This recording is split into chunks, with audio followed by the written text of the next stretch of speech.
Écoute, pourquoi je dis ça? Parce que je sais que tu communiques avec Johnny. Je le sais à 1000%. Faut même pas essayer de te justifier. Mais ce qui est sûr là, tu vas à Abidjan, non? Faut partir. Tu fais un bon voyage. À l'aéroport, tu vas t'attendre avec eux. Moi, je sais que tu communiques avec Johnny. Hein. Si tu veux faire jurer si tu le mets de ta mère ou Dieu, je sais. Moi, je ne sais pas. Je sais. Voilà. Tu veux rentrer dans ça, non? Tu vas à Abidjan, non? Moi, mais appuyer. Je te promets, hein, il faut regarder. Je t'ai mis dedans. Ceux qui étaient là, hein, ils vont t'attendre là-bas. Vous allez parler. Comme tu n'as pas le temps, hein, tu vas avoir le temps pour eux là-bas. Vous ne pouvez pas m'appeler pour me dire quoi que ce soit. Arrivé à Abidjan, tu lui as dit que non, c'est Johnny qui a donné ton nom. Toi, voilà, tu t'es justifié et puis c'est fini. Ils ne vont pas te tuer. Aïe. C'est attendre qu'ils sont venus. Et c'est si on tue les gens. On ne tue pas les gens.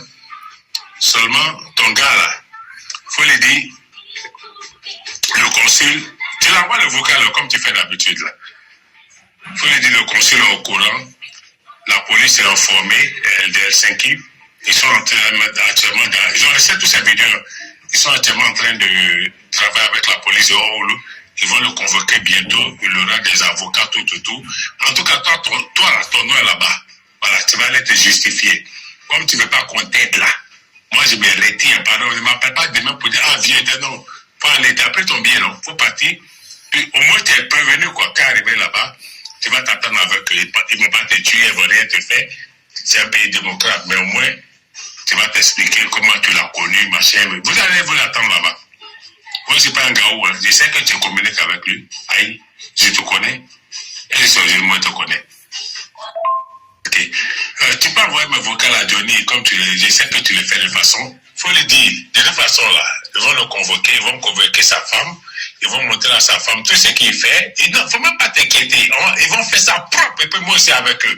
Parce que il allait trop loin, quoi. Moi, la partie où il m'a tué là, c'est quand il dit tous les musulmans vont aller à l'enfer. Moi, je ne suis pas musulman, moi, c'est là, boire whisky, mais tu ne peux pas rentrer dans les affaires de religion. Imagine-toi un arabe qui attend ça. Hein?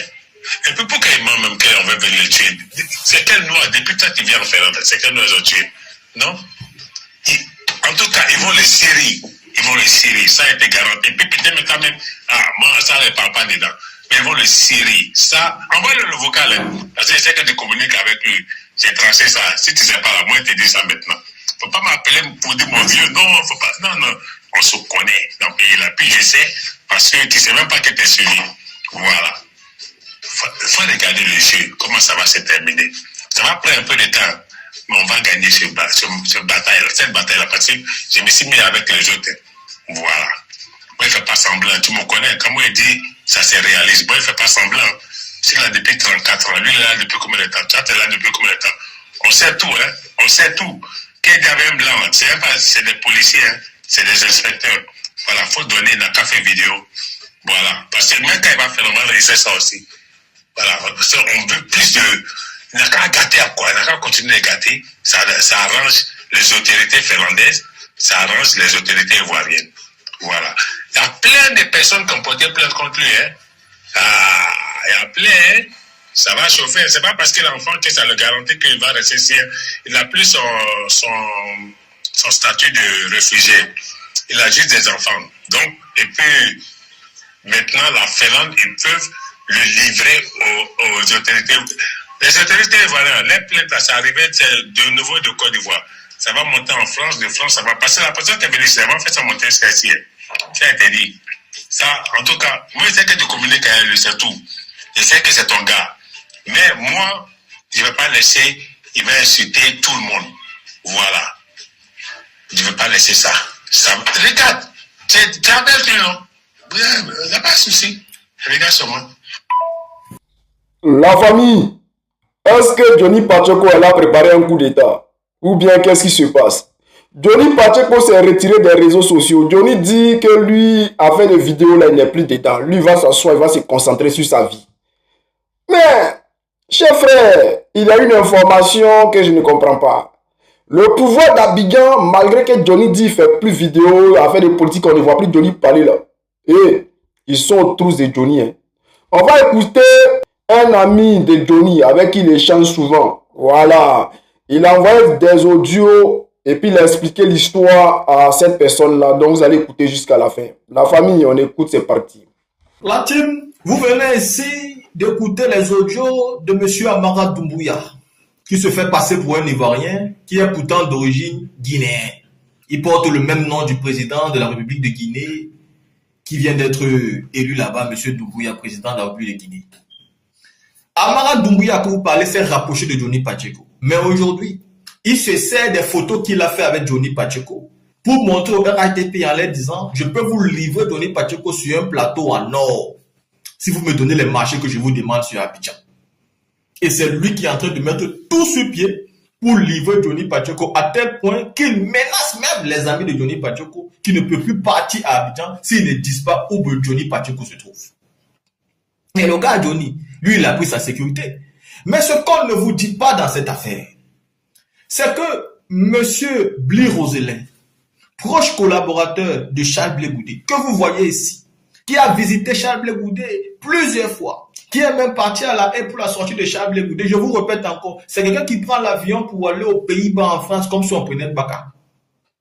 C'est à Ferland, lui, il est parti demander asile politique. En réalité, il n'est pas parti demander asile politique. Il est parti commencer à mettre la stratégie en place pour faire tomber Johnny Pacheco. C'est pas si vous comprenez. Monsieur Bli Roselin, proche collaborateur de Monsieur Blé Goudé, est parti en Finlande pour mettre toute une stratégie en place pour faire tomber Johnny Pacheco. Quand il est arrivé, il est parti jusqu'à Olo, où vit Johnny Pacheco. C'est là-bas où il est parti demander asile politique, dans un centre de réfugiés. Mais Johnny Pacheco a eu un septième sens. Comme vous savez, dans la vie, quelque chose peut mal se passer pour votre vie. Vous avez un instinct. Un instinct qui vous dit, il faut aller là-bas. Donc tous les jours, Johnny Pacheco dort, mais son corps baisse. Son corps lui dit, il faut aller à ce centre de réfugiés-là. Partir aider les Ivoiriens qui se trouvent là-bas. Les donner à manger, les donner à boire un peu si tu as. Donc voilà Johnny Pacheco qui va porter ses pieds. Il va partir au camp de réfugiés. Pour aller regarder, est-ce qu'il y a des Ivoiriens dans ce camp-là? S'il y en a, je vais leur donner un peu de sous, ils vont manger. Je vais leur donner un peu des choses que j'ai pour les aider. Parce que quand on est déjà arrivé, qu'on se sent bien de temps en temps, il faut partir aider ceux qui se cherchent encore quand vous avez des frères quelque part. Le monsieur n'a pas oublié d'où il vient, c'est ça il est parti faire. Donc quand il arrive, il demande, est-ce qu'il y a des Ivoiriens ici?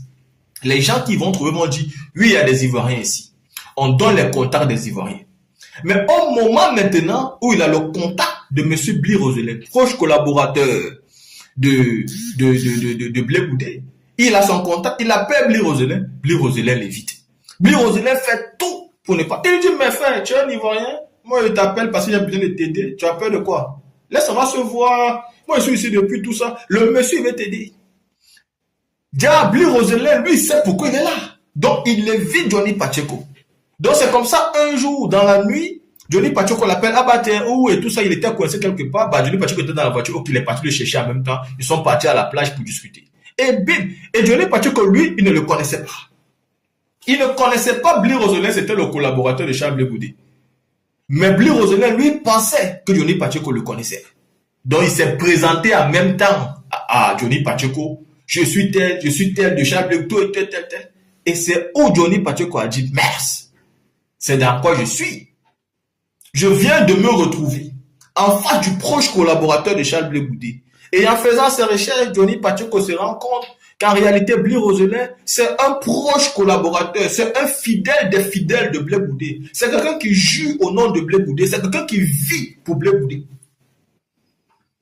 C'est quelqu'un qui vit pour Blé Goudé. Et c'est lui-même, M. Bli Roselin, qui est en train d'organiser aujourd'hui la rencontre de l'ambassadeur de Côte d'Ivoire qui va s'installer, n'est-ce pas, en Finlande, avec les Ivoiriens qui se trouvent là-bas. En réalité, Charles Blé Goudé travaille pour Téné Birahima Ouattara pour faire tomber Johnny Pacheco, comme d'ailleurs il a toujours travaillé depuis le début avec Téné Birahima Ouattara. C'est donc lui qui a envoyé M. Bli Roselin en Finlande aller s'installer, prendre une maison. Maintenant, Bli Roselin ne va plus vivre à l'hôtel qu'il est en Finlande, il va vivre dans sa propre maison. Comme ça, les encagoulés de Draman, quand ils vont arriver, ils ne vont plus se loger à l'hôtel. Ils vont automatiquement se loger chez lui où ils ne pourront pas être suivis. Parce que vous savez, quand vous vivez en Europe et que vous prenez l'hôtel quelque part, là, même si vous prenez l'hôtel là, vous pouvez être suivi et localisé à tout moment. Mais quand vous entrez, on ne connaît pas l'adresse où vous allez partir et que vous partez vivre dans une maison privée, bah, automatiquement, vous ne pouvez pas être suivi. Vous pouvez donc préparer tous vos plans et partir les mettre en place sans que personne ne sache où vous êtes. Donc, Blé Roselin aujourd'hui va permettre au RHDP d'avoir une zone de chute pour atteindre monsieur Johnny Pacheco depuis sa position à Oulu. C'est pourquoi il a laissé tout le pays de la Finlande là. C'est à Oulu il est parti demander asile politique. Asile là, il a eu et puis il a 3 ans d'asile politique. Et c'est aussi pour cette raison qu'il a tellement évité Johnny Pacheco quand Johnny Pacheco l'appelait. Donc Johnny Pacheco s'est donc rendu compte, quand il a parlé avec lui, qu'en réalité, c'est un proche collaborateur de Charles Blé Goudé. En s'informant maintenant, Johnny Pacheco est remonté aux sources. Parce que je vous parle, parce que moi j'ai appelé Johnny Pacheco pour qu'il me donne les informations par rapport à la publication de Soulé de Paris, pour savoir si c'est la vérité parce que moi quand j'ai vu la publication de Soulé de Paris, moi j'ai su tout de suite que c'était le collaborateur de Charles Blé Goudé, mais je n'ai pas compris pourquoi ça en fait là les partis demandaient asile politique. Donc Johnny Pacheco m'a donc expliqué. Vous devez savoir que depuis qu'Alassane Dramane Ouattara a commencé à attaquer Johnny Pacheco en Finlande, il n'a pas pu faire tomber Johnny. Et comme à son accoutumé, M. Alassane Dramane Ouattara est en train d'utiliser les moyens les plus forts. À l'heure où nous vous parlons, il a envoyé une livraison en Finlande de pots d'arachide pour aider la Finlande à conditionner, on vous parle d'un camion, d'un bateau, pardon. La Finlande a envoyé un bateau en Côte d'Ivoire. Ce bateau est retourné avec un bateau plein de pots d'arachide qu'ils vont conditionner pour s'en servir, pour utiliser les énergies électriques. Vu qu'ils sont dans un temps de plein froid, ils en ont besoin. Je vais d'ailleurs vous mettre ici là une vidéo d'un homme politique finlandais qui est en train de vous expliquer que lui n'est pas d'accord avec le fait qu'on aille exporter des déchets d'arachide en Côte d'Ivoire pour ramener en Finlande, alors qu'il y a d'autres manières de pouvoir gérer son énergie en Finlande.